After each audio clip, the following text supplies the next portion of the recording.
Another day, another J. Fern's Wife story. Unboxing ulit. Thank you so much, LDI family. Super thankful and blessed dahil pinadala ulit ako ng LDI Lakpwe Drug Incorporated ng mga gamot at vitamins. Thank you so much po. Na-appreciate nyo ang aking mga videos. Alagang tunay, laking LDI. Uy, Oculing, Living GK, Mga sisi. Multilight Premium. Sagana ang aming manok sa Multilight Premium. Tamang-tama sa bilis ngayon. Amoxicillin Forte, Bacterial flush yan. at Pyrostat, Malaria prevention. Doxilac, mabisa sa mga halak. Thank you so much, LDI family. Alagang tunay, King LDI. Kahit puyat si J. Fern dahil nalasing kagabi dahil birthday ni Mr. Nice Guy, ay maaga pa rin siyang nagising dahil nagpatuka ng mga manok.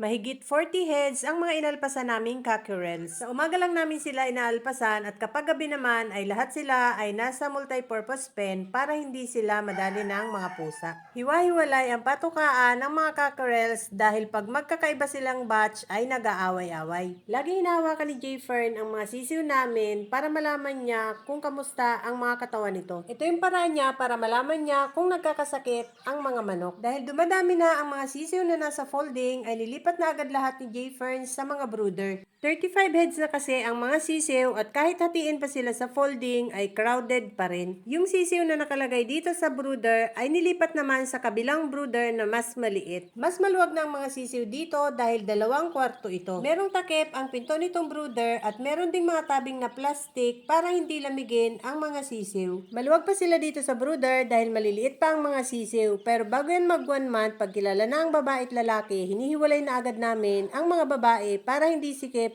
ang mga lalaking sisiw.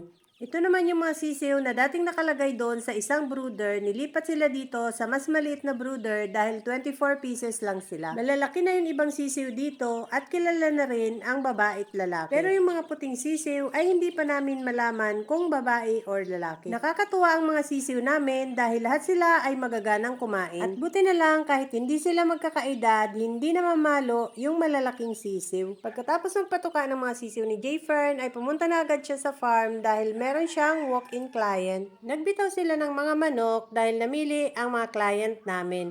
At pagkatapos nga, 3 manok ang napili nila. Thank you so much po sa aming repeat client at talaga namang nakakarami na sila. Good luck po sa inyong laban. Maghapon sa farm si J. Fern at nung bandang 4 o'clock na nga ay kailangan ng magpatuka ni Richard dahil nakaabang na sa kanya ang mga manok. Ganyan sila kapag gutom na, pasilip-silip sa may net, lalo na kapag nagpapatuka si Richard dito sa may cording area sa labas ng net. Nakakatuwa ang mga cockerels namin, ang bibilis talaga nilang lumaki kapag alpas.